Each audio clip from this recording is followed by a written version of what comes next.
Cumprimento a todos com a gloriosa paz do nosso Senhor Jesus Cristo. Hoje é o segundo dia da campanha, né? Palavras proféticas. Profetizar, você pode profetizar tanto para o bem quanto para o mal. A escolha é de cada um. Você quer ser bem-sucedido, tem que aprender a trabalhar com a sua mente e suas palavras.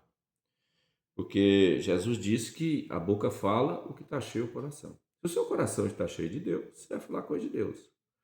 Se o seu coração está cheio de coisas desse mundo e do demônio, você vai falar desse mundo e do demônio. Você não vai falar nada de Deus. Se o seu coração está em Deus, você procura ser o mais honesto e o mais justo possível, porque perfeito ninguém é. Perfeito só houve um.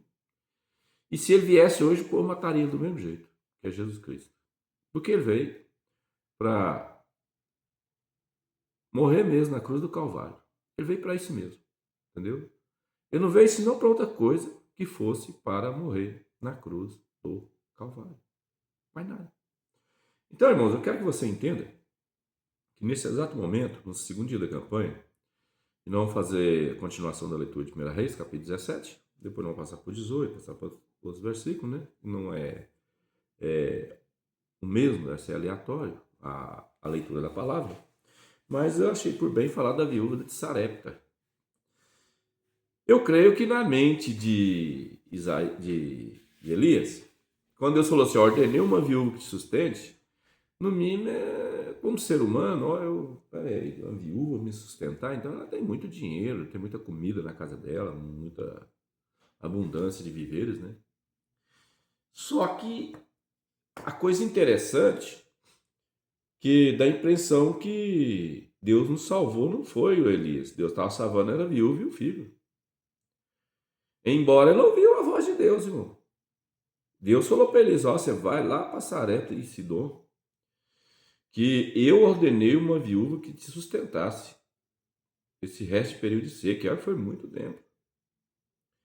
Mas na verdade, quando ele chega lá, mesmo que ele imaginou que a mulher tinha muita coisa, chegou lá, mas não tinha nem o que comer. Na verdade, quem sustentou quem ali foi Elias, sustentou a mulher durante aquele período pela fé em Deus, né? Conhecimento de Deus. Mas Deus tinha um propósito nessa ida de Elias para lá também, com essa mulher lá de Sidom, né? As Sidomitas, para que o povo conhecesse a palavra de Deus também, né? Como que Deus é poderoso para fazer as coisas, né? Então Deus ordenou Elias que fosse para lá. Vamos ver o que aconteceu? Então veio a palavra do Senhor dizendo, a palavra do próprio Deus. Ele chegou até Elias e começou a falar para ele o que ele tinha que fazer. Levanta-te e vai depressa. Levanta-te, vai para Sarepta, que é de Sidom, e habita ali. Eis que eu ordenei ali uma mulher viúva que te sustente. Imagine o que passou pela cabeça de Elias como ser humano.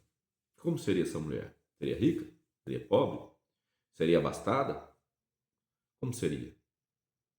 O interessante é que a Bíblia não declara como que Elias imaginou essa mulher, né? Não tem como perguntar para ele, nós não estamos diante dele também. Se ele imaginaria que ela era uma mulher pobre, que não tinha o que comer, estava catando 2 cavacos, só tinha um punhado de farinha e um pouquinho de azeite na botija. Né? Bom, preste atenção. Você que acha que Deus quer pegar tudo para fazer nada, você está muito equivocado. Deus só pega o nada e faz tudo. Deus pega o pequeno e transforma em grande. Deus pega o homem no fundo do poço, levanta e põe para sentar no altar. O homem pega a mulher fracassada e faz ela mais do que vencedora em Cristo Jesus. Mas você tem que entender os mistérios de Deus. O mistério de Deus é o seguinte, irmão. Você tem que entender que Deus não perde batalha. Se você confiar nele, abertamente, livremente, de todo o seu coração, você nunca vai ser derrotado. Perder batalha, eu e você perdemos. Mas jamais perderemos a guerra com Cristo como general. Cristo, ele vence todas as batalhas para nós. Seja ela espiritual, seja ela material. Mas para isso, tem hora que eu tenho que ter um pouquinho de paciência, coisa que eu não tenho, né, irmão? Eu, você não costumamos ter. Mas nós teremos que ter paciência. esperar em Cristo. Amém? Então ele se levantou e foi para Sarepta. E chegando à porta da cidade, eis que estava ali uma mulher viúva apanhando lenha. Ele a chamou e lhe disse: Traze-me, peço-te, numa vasilha, um pouco de água que beba. Ó, Elias obedeceu a palavra de Deus sem nem questionar. Deus falou para ele: pega sua roupa e vai. E ele foi. Ele não perguntou por quê, para quê que Deus estava tirando lá. Deus não podia pôr água no ribeiro de Querite? Deus podia. Deus podia fazer aquela mina nunca mais, nunca secar. Deus não fez uma rocha andar atrás do povo de Israel e eles beber água por 40 anos? O que é 3 anos e meio? Uma rocha andar atrás de Elias e tocar na rocha e beber água geladinha. Só que Deus não repete projeto. Aí que está o negócio. Porque águas passadas não movem moinhos. Amados, o que passou virou história. Eu não sei o que você tem passado da sua vida. Eu não sei como foi sua vida anterior. A minha não foi agradável. Antes de Cristo, não. Eu não era uma pessoa agradável também, não. Eu não era uma boa pessoa. Eu era cheio de pecado, cheio de maldade, cheio de prostituição, de adultério, fornicação, cheio de problema, causador de confusão, procurava confusão, fazia confusão, inventava confusão. Eu não era uma pessoa aceitável pela sociedade, irmão. Mas, quando eu não era cristão, eu era fruto da sociedade mesmo. A sociedade que me criou daquele jeito. Se você olhar a sociedade maligna desse mundo, no mundo das drogas, do latrocínio, das invasões aí que tem nessa cidade aí, invasão de terreno aí, casa de papelão, de madeira, se você olhar como que é a conduta deles, você vai entender que jeito eu era. Eu fui criado pela essa região, irmão. Eu não tinha onde morar. Eu não conheço meu pai. Tenho um pai, mas não conheço, não sei nem se está vivo ou morto, onde foi enterrado, não sei, nunca vi, não tem foto. Não sei por que ele nunca apareceu, nunca deu sinal de vida. Então, não sei, não tenho a mínima ideia. Mas fica aí, né, uma incógnita, né, a respeito disso aí. Agora, quanto ao meu caráter, o que as pessoas falam de mim, de você, não define seu caráter, irmão. O que define seu caráter é você estar presente de Deus e pronto, acabou. Você é cristão. O que define seu caráter no mundo é você ser honesto, ter educação de berço. Eu não tive berço. Eu não tive educação de berço. Eu tinha uma mãe que morreu agora tem poucos dias, foi quarta-feira, semana passada. Mas, porém, me ensinou a viver no mundo. Ela me ensinou muita coisa que, como se ela fosse muito formada, muito estudada no passado.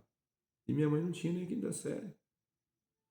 Mas me deu tanta instrução boa que eu levo pro resto da vida. Entendeu? Provérbios tipo, me diga quanto quem tu anda, direi quem tu és. Passarinho que voa com você, mais pendurado. Um porco sujo lameia o resto. Tudo isso foi dica da minha mãe, quando eu era menino. Então, irmãos, eu tive uma mãe muito especial. Mas eu tive que sair de casa, porque eu tinha um padrasto que não era nada daquilo que você imagina de bom. Macumbeiro, fazia coisa errada, linha negra da macumba. Então era complicado. Eu tinha uma vida complicada. Tentou me matar, pagou gente para me matar. Então, eu era menino, tinha 14, 15 anos, mas não era gente. Nunca tive amigo. Os amigos que eu tive até hoje, de infância, só tem um que eu conheço que mora na Aparecida de Goiânia, chama Iremar. Infância. Criei amigos para andar junto comigo, tem 3 anos, 4 anos só, estou com 51, vou fazer 59 esse ano, sou de 67. Então, irmãos, eu não sou muito pessoas de ficar envolvido com outras pessoas também. Então eu formei meu caráter e sei que o homem de Deus, ele tem que separar. O homem de Deus, ele é separado. Se o homem de Deus está convivendo com a sociedade, daqui a pouco ele vira a sociedade, ele não é mais homem de Deus. A sociedade contamina, a sociedade emporcai a gente, suja a alma da gente. Porque a sociedade é podre, irmão. Infelizmente, multidão de gente, só sai o que não presta. Eu lembro que quando eu era novo, quando você via 4, 5 reunidos, você podia sair de perto, que ia ter BO. Podia ser numa festa, podia ser na rua, podia ser onde for. Logo tinha BO. Então, irmãos, eu quando era novo, eu fugia dessas coisas. Pessoas que andam enturmadas com um amigo, vai virar bebum, vai virar noiado, vai virar prostituta, vai virar só o que não presta, que anda em companhia. Porque a gente é produto do meio. Se você anda com um cristão, você vai ser melhor cristão do que antes. Mas se você anda com gente que não tem nada a ver com Deus, você vai ser pior que ele. Infelizmente, essa é a realidade da vida. Agora, embora você não vai pensar desse jeito, você não vai acreditar em mim no que eu estou te falando. Mas é verdade. O que eu estou te falando é a pura realidade.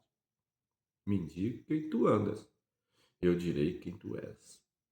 Então, cuidado. Amém? Paulo fala diferente. Apartai-vos da aparência do mal, se possível, corra. Fugir da tentação. E resistir o diabo, e ele fugirá de vós. Então, a palavra de Deus fala bem categoricamente. A palavra de Deus fala de um amigo em Provérbios. Você encontra um amigo sincero é mais do que um irmão. Um amigo é 1 em 1.000.000. Amigo sincero é 1 em 1.000.000. A pessoa não quer amizade com que gosta da gente, não. Quer amizade porque quer alguma coisa. Até parente, a maioria é assim. Não é todos os parentes, mas a maioria é assim. Aproxima de você porque quer alguma coisa. Quando ele aproxima de você e quer te ajudar, maravilha. Não é muitos também não. Mas a maioria aproxima de você intencionalmente para perguntar se você tem alguma coisa para passar para ele. Ou você pode prestar, você pode dar, você pode comprar alguma coisa para ele, seu nome. Amigo e irmandade de família, a maioria é assim. Maioria, não é todos não, a maioria. Por quê, irmão? Porque só pensa neles. Cada um só pensa em si mesmo. Quem está em Cristo pensa no corpo de Cristo, ou seja, pensa nele e em todos que estão no corpo. Mas quem não está em Cristo não pensa assim. Enquanto você não aprender a pensar desse jeito na obra de Deus, no que Deus tem para você, nos projetos de Deus, você também não vai ser cristão, não vai dar conta. Não é que você não quer, você não vai dar conta. Tem que abrir mão, irmão. Cristão é separado. Cristão é separar de tudo e de todos. Não adianta, tem que abrir mão da carnalidade. Primeira coisa que as pessoas não dão conta de fazer, abrir mão da sua própria carnalidade. Sempre estão presos na carnalidade. Infelizmente. Não deveria ser assim, mas é. Fazer o quê? Não podemos obrigar a pessoa a querer ser o que ela não quer ser. Então, infelizmente, essa é a realidade da vida de hoje. De ontem, de hoje e de amanhã. Tem que separar. Elias era um homem separado, irmão. Que amigo você está vendo andar com Elias aqui? Elias foi ter aprendiz de profeta depois que Deus ordenou que Eliseu chamasse Eliseu para tomar o lugar dele. Mas quando Deus ordenou, não tinha não. Então, irmãos, a realidade da vida é essa. Dura e penosa. Mas a realidade da vida com Deus é dura, mas vitoriosa. Porque mesmo que o diabo te tire aqui essa garrafinha d'água de você, Deus ali na frente te dá outra garrafinha d'água maior e melhor. Não tenha medo. O diabo vai tentar tirar de você as coisas para te enganar. Mas Jesus vai te reconstituir muito melhor. Amém? Mas tem que aprender a profetizar e abrir a boca profeticamente. E Elias, quando sai dali, ele ouve a vontade de Deus, faz a vontade de Deus e sai da beira do ribeiro de Querite, vai até Sarepta, em Sidom. Ele encontra a mulher catando os cavaquinhos, fazer um bolo. Olha a palavra de Eli para aquela mulher. E indo ela a trazê-la, quer dizer, trazer a água que ele pediu. E ele a chamou e lhe disse, ele tornou chamar no meio do caminho. Traze-me agora também um bocado de pão na tua mão. Quer dizer, traz aguinha geladinha e um pouco de pão. Que Deus tinha ordenado sustentar ele, né? E vai vendo. Agora vem a resposta da mulher. Porém, ela disse, vive o Senhor teu Deus. Não é o Deus dela, não. Não é o meu e o seu, não. Deus dele. Teu Deus. Viu só? Porém, ela disse, vive o Senhor teu Deus. Teu Deus. Que nem um bolo tenho, senão somente um punhado de farinha numa panela. e um pouco de azeite na botija. Vê que apanhei 2 cavacos e vou prepará-lo para mim e para meu filho, para que comamos e morramos. Meu Deus. Você viu como que é a pessoa sem Deus? Ela não tem fé. Deus ordenou que ela sustentasse ele. Ela via o que ela tinha, ela não via o poder de Deus, que é o lado espiritual da vida, para projetar e se materializar em coisas materiais. Ela via a panela vazia, um pouquinho de farinha na panela, ela via a botija de azeite vazia, mas com um pouquinho de óleo, para poder fazer 2 bolinhos, comer e morrer. Então, por isso que eu falei no início da palavra, que fica mais notório na leitura, não é que Deus ordenou que sustentasse a Elias, mas ordenou Elias ir até a casa da viúva, aquele jovem, que Deus tinha um propósito de salvar a vida deles, que eles não morressem na seca, por algum motivo. E provavelmente não era motivo negativo, era motivo, né, de sinceridade, que ela foi sincera, ela foi honesta com o profeta. Só tem isso aqui, pronto. Mas ao seu Deus, eu vou fazer isso para você, por causa do seu Deus. Entendeu? Então, irmão, muitas das vezes as pessoas fazem as coisas para nós, não é porque nós somos bons, não, irmão. É porque é Deus que ordena.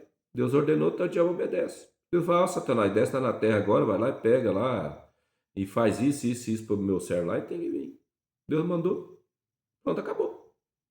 O que importa é a ordem divina, a ordem vinda do céu. O que importa é Deus ordenar. Ordenou, acabou, irmão. Não tem esse negócio, não. Deus está no controle de tudo. Amém? E Elias lhe disse: Não temas, vai, faze conforme a tua palavra, porém, faze dele primeiro para mim um bolo pequeno, e trazei-o para mim. Depois fará para ti e para teu filho. Só dá para fazer 2 bolinhos. Faz para mim pequeno e um para você e para o seu filho. Ela foi, cabalmente obedeceu, mesmo sendo o Deus dela, sendo o Deus de Elias. Ela obedeceu a Elias e ao Deus de Elias. E por causa de Elias, Deus deu abastança de comida naquela casa. Provavelmente que a mulher nunca morreu de fome. Pode até morrer de velhice, qualquer outra coisa, menos de fome. Então, irmãos, tenha sempre em mente, que Deus está no controle de tudo e todas as coisas. Aí Elias fala para ela, porque assim diz o Senhor Deus de Israel. Agora já não é mais Elias pedindo ou falando. Ele está falando que Deus falou. Assim diz Deus de Israel. A farinha da panela não se acabará, e o azeite da botija não faltará, até o dia que o Senhor dê chuva sobre a terra. A mulher, pela obediência, foi salva da morte, ela e o filho. A mulher, por obediência a Elias, primeiro obedeceu a palavra de Deus, a ordem de Deus. Depois obedeceu a Elias. Obedeceu a Elias, que era o profeta de Deus.